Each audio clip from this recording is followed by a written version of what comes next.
Hey guys, Tarke here, and I've made some updates to the skill tree for my Leaguestarter, which is going to be a bleed bow Deadeye, and I've also prepared a little FAQ because there was some confusion in my previous video, and I just wanted to clarify some things for people who didn't quite get it the first time round.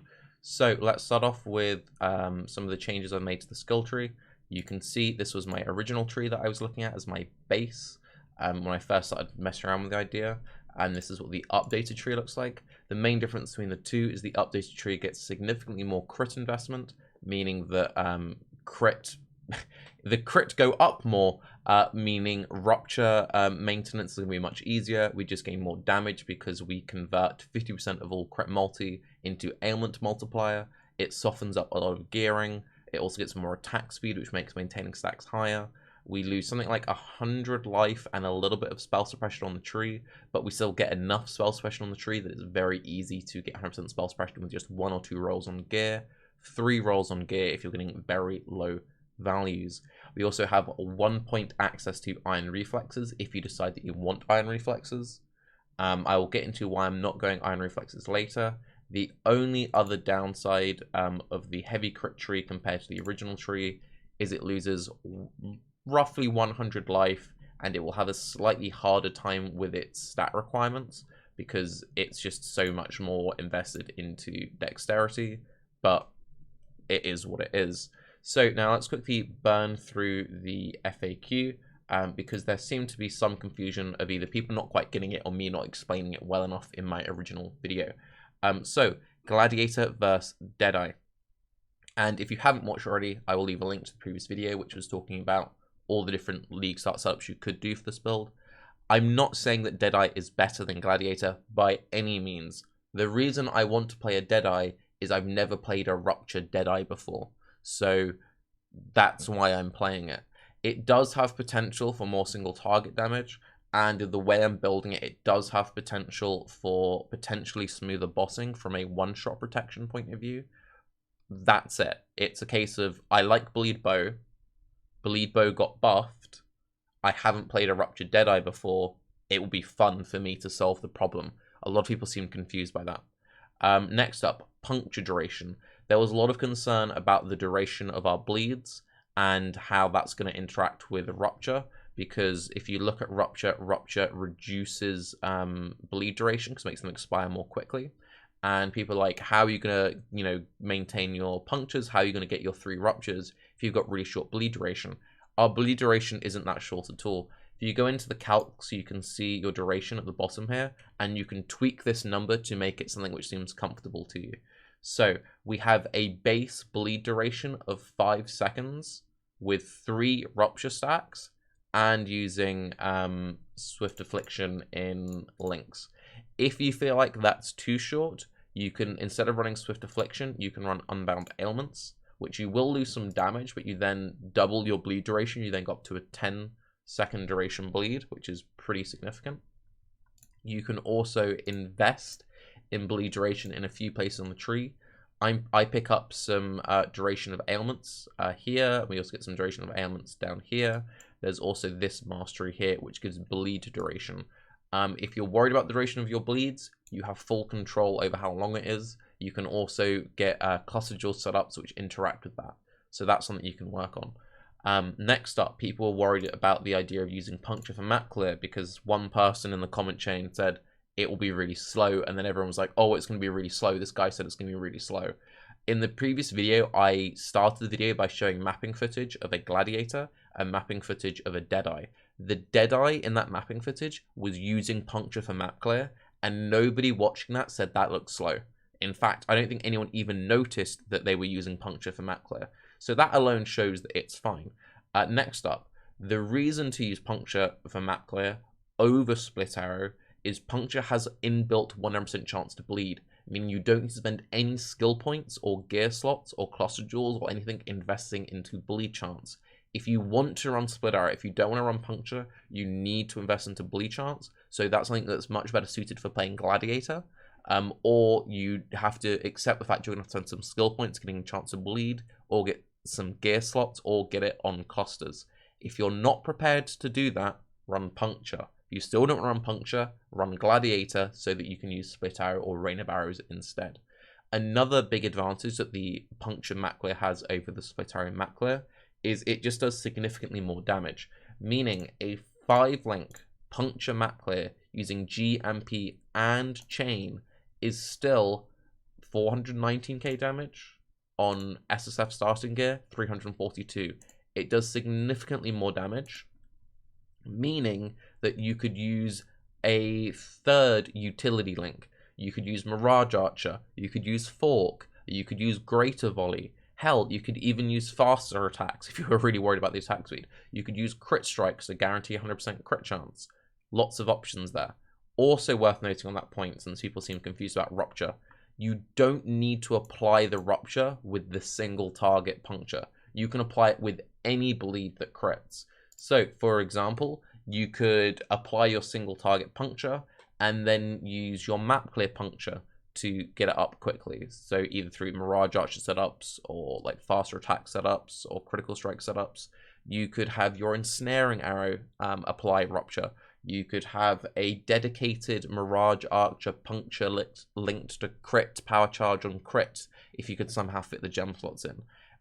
Any bleed that crits will apply Rupture.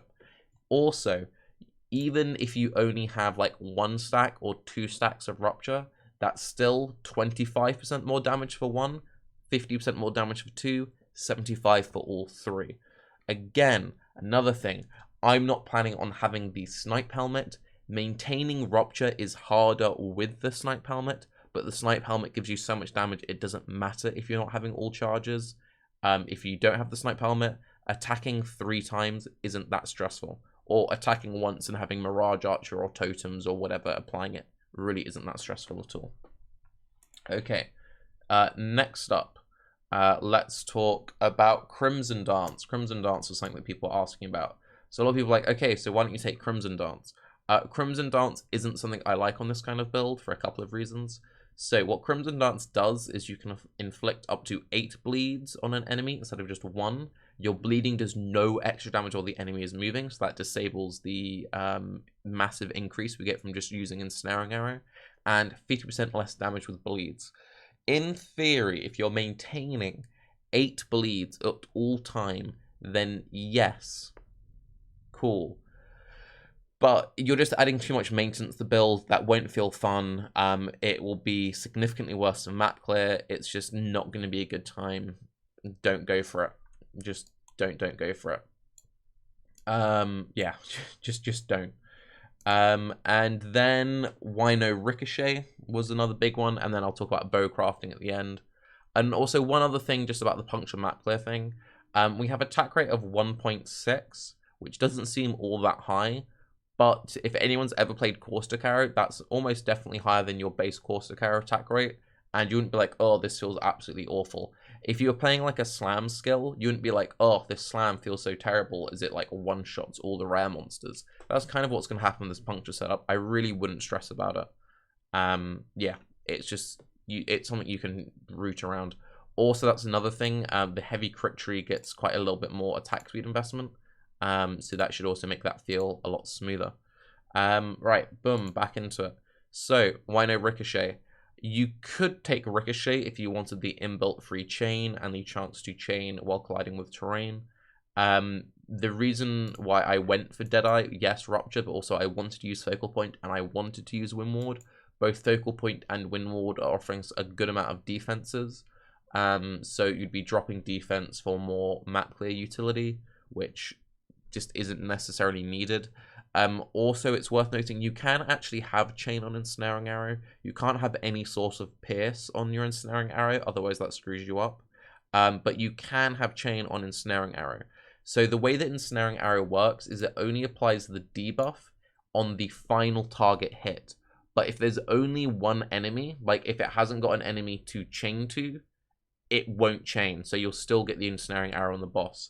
If the boss has a bunch of adds and you've got chain, then you need the Ensnaring Arrow to hit the adds and then hit the boss last. So it's a little bit awkward. So Ricochet does add some awkwardness potentially on single target for map clear, which I don't think will be an issue.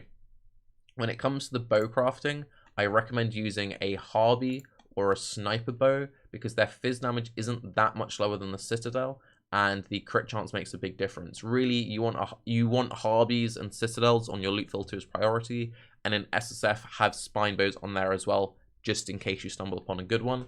The base fizz has gone up significantly, as has the flat fizz that's available. The percent fizz is the same. That was a misspeak from the previous video. I apologize for that. I've just slotted in a tier 1% fizz and flat fizz on the bows to simulate the buffs, just so you can get an idea of what the value ranges could sort of be realistically. You ideally still want a Elder bow, because Elder bows do still have bonus bleed.multi. We've seen from the Atlas passive tree that it looks like we can spec into influences and stuff. So if there are Elder nodes, maybe invest into those if you're an SSF and you're really worried about getting access to an Elder bow. Otherwise, you should be fine without the Elder bow in SSF because of the damage buffs. You'll be alright without it, basically is what I'm trying to say. And yeah, on gear, as I said, you're going to want some spell suppression, a couple of slots. You're going to want an accuracy roll either on helmets or gloves. And that's pretty much that. Hopefully that answers a bunch of questions. Hopefully that's cleared up some things. This is 100% going to be my Leaguestarter now. I'm very much looking forward to it. And again, in case it wasn't clear, just to really drive this point home, the reason why I'm playing a Deadeye over a Gladiator is it will be more fun for me because I've not played a build like this before. If you have any other questions that you would like to ask, leave them down below in the comments and I'll try and address them. If you haven't watched the previous video, I do still recommend you watch it because it showcases the mapping footage. It also talks about the reasoning behind different setups. And I guess also as a closing point, I made some updates to the gem gearing just to tidy things up a little bit so it's a little bit clearer. And I've also put in here, you have a choice of a 50% aura. You don't have to run Malevolence. In many cases, not running Malevolence on a Deadeye will be more damage than a Glad. So you could run either a Purity of Elements or a Determination instead. I would probably run Purity of Elements over Determination personally. I am of the opinion, and you might disagree, but if you want to do the Grace plus Determination stuff, then you actually want to be really scaling both armor and evasion. And with this routing, we don't really get that much access to good armor and evasion nodes. There's just Cloth and Chain, which is great, but yeah, it's like if I was going to go that route, I'd also be running stuff like Defiance Banner, then we're dropping War Banner, then you're starting to drop like too much in terms of damage there. Whereas Purity of Element is still giving you a massive chunk of defense. It softens up your gearing requirements by giving you more resistances. And, you know, you're probably going to overall feel much tankier having 100% uptime of Freeze, Chill, Shock, Ignite, Brittle, Sap, Scorch immunity than you are from when you occasionally get hit from your evasion failing, mitigating some small physical hits. Because again, you're not going to have enough armor to mitigate the big physical hits, which are what matter. But for the big physical hits, that's where Wind Ward comes in. That's where Focal Point comes in. I'm Tarke. Have a great day. Let me know if you've got any more questions for me, by the way. Bye-bye.